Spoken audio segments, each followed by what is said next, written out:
আসসালামু আলাইকুম ওরহমতুল্লাহ।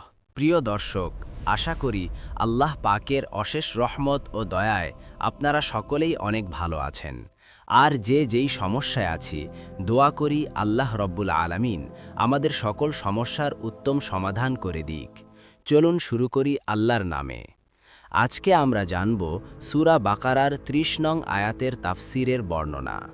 وَإِذْ قَالَ رَبُّكَ لِلْمَلَائِكَةِ إِنِّي جَاعِلٌ فِي الْأَرْضِ خَلِيفَةً قَالُوا أَتَجْعَلُ فِيهَا مَن يُفْسِدُ فِيهَا وَيَسْفِكُ الدِّمَاءَ وَنَحْنُ نُسَبِّحُ بِحَمْدِكَ وَنُقَدِّسُ لَكَ قَالَ إِنِّي أَعْلَمُ مَا لَا تَعْلَمُونَ।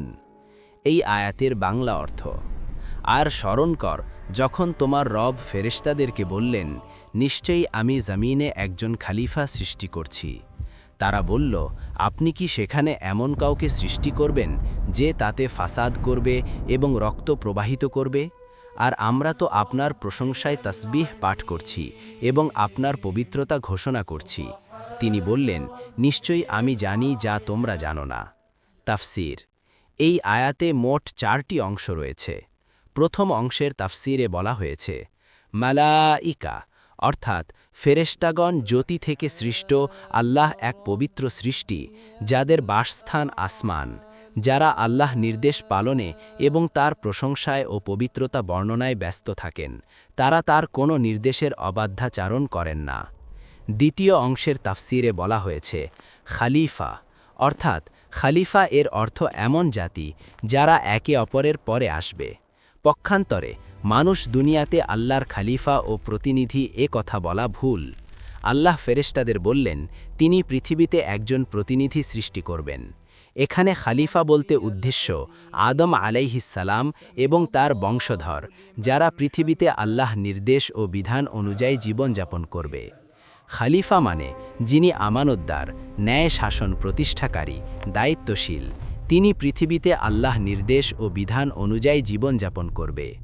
তৃতীয় অংশের তাফসিরে বলা হয়েছে, ফেরেশতারা এমন বলা হিংসা ও অভিযোগমূলক ছিল না, বরং সত্য ও যৌক্তিকতা জানার উদ্দেশ্যে বলেছিলেন যে, হে আমাদের প্রতিপালক, এই সম্প্রদায় সৃষ্টি করার যৌক্তিকতা কি?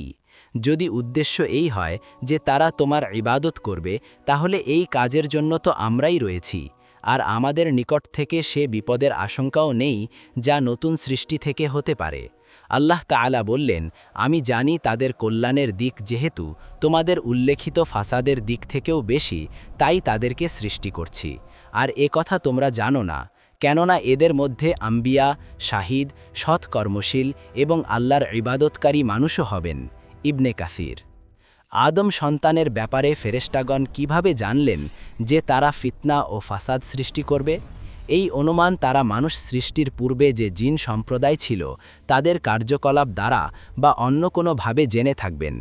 কেউ কেউ বলেছেন, আল্লাহ তাআলাই বলে দিয়েছিলেন যে তারা এরকম কাজও করবে। তারা বলেন, বাক্যে কিছু শব্দ উজ্জ আছে, আসল বাক্য হল, ইন্নী জাইলুন ফিল আরদি খলিফাতান ইয়াফআলু কাযা ওয়া কাযা। আমি পৃথিবীতে এমন প্রতিনিধি বানাবো যে এরকম করবে। ফাতহুল কাদির। তাফসিরে আহসানুল বায়ান। ফেরেশতারা বলল, মানুষ পৃথিবীতে ঝগড়া করবে, রক্তপাত করবে, ফিতনা ফাসাদ সৃষ্টি করবে। তারা এ কথাটি তাদের অনুমান ও পূর্বের অভিজ্ঞতা থেকে বলেছিল, কারণ এর আগে জিন জাতি পৃথিবীতে বসবাস করে ফিতনা ও রক্তপাত করেছিল। কিন্তু ফেরেশতাদের প্রশ্ন বিদ্রোহমূলক ছিল না, বরং আল্লাহর হিকমত জানার আগ্রহ থেকে ছিল। তারা বলল, আমরা তো সবসময় আপনাকে তাসবিহ করি, সুবহানাল্লাহ বলি, হামদ করি, আলহামদুলিল্লাহ বলি, আপনার পবিত্রতা ঘোষণা করি। অর্থাৎ তারা মনে করেছিল যে খালিফা না সৃষ্টি করলেও আল্লাহর ইবাদত যথেষ্টভাবে চলতে থাকবে। আল্লাহ বললেন, আমি জানি যা তোমরা জানো না। অর্থাৎ মানুষের মাঝে অনেক দোষ থাকবে, কিন্তু তাদের মাঝে নবী, রাসূল, সত্যবাদী, শাহিদ, আলেম, আউলিয়ায়ে কেরামও আসবেন। তারা আল্লাহ ইবাদত করবেন, জ্ঞান অর্জন করবেন, খালিফার দায়িত্ব পালন করবেন। আর এগুলি এমন গুণ যা ফেরেশতাদের নেই। আমরা যা বুঝি না, আল্লাহ তা জানেন। অনেক সময় তার সিদ্ধান্ত আমাদের সীমিত জ্ঞানে অজানা থাকে। আলোচিত আয়াতটির সমর্থনে আরও কিছু কোরআনের আয়াত ও হাদিস এখানে উপস্থাপন করা হলো। রসূল সাল্লাল্লাহু আলাইহি ওয়াসাল্লাম বলেছেন, সাবধান, প্রত্যেকেই দায়িত্বশীল এবং প্রত্যেককে তার দায়িত্ব সম্পর্কে প্রশ্ন করা হবে। শাসক তার প্রজাদের বিষয়ে দায়িত্বশীল, স্বামী তার পরিবারের বিষয়ে দায়িত্বশীল, স্ত্রী তার স্বামীর ঘর সংসারের বিষয়ে দায়িত্বশীল, চাকর তার মালিকের সম্পদের বিষয়ে দায়িত্বশীল। সতর্ক হও, তোমাদের প্রত্যেকেই দায়িত্বশীল এবং প্রত্যেককে তার দায়িত্ব সম্পর্কে প্রশ্ন করা হবে।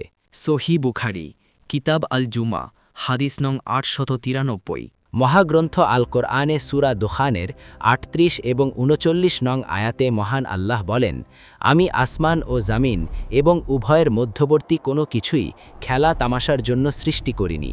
আমি এ দুটোকে যথাযথভাবেই সৃষ্টি করেছি, কিন্তু তাদের অধিকাংশই তা জানে না। অর্থাৎ মানুষের সৃষ্টি নিছক কোনো বিনোদনের জন্য নয়, বরং মহান উদ্দেশ্য নিয়ে, আর তা হল আল্লাহর ইবাদত, সমাজে ন্যায় বিচার প্রতিষ্ঠা করা এবং দুনিয়ায় পরীক্ষার মাধ্যমে পরকালের চূড়ান্ত সফলতা দান করা। এই আয়াত থেকে আমাদের সকলের জন্য শিক্ষা ও নাসিহাত হচ্ছে, মানুষ পৃথিবীতে আল্লাহর খালিফা, তার প্রতিনিধি হিসাবে দায়িত্বশীল ভূমিকা পালন করা। পৃথিবীতে ন্যায় প্রতিষ্ঠা, আল্লাহর বিধান পালন, ফিতনা ফাসাদ থেকে দূরে থাকা মানুষের দায়িত্ব। ফেরেশতারা পবিত্র, তারা আল্লাহর নির্দেশ মানে, কিন্তু মানুষের নিজস্ব এখতিয়ার আছে, অর্থাৎ স্বাধীন ইচ্ছাশক্তি আছে। এ কারণে মানুষ ভুলও করতে পারে, আবার মহানও হতে পারে।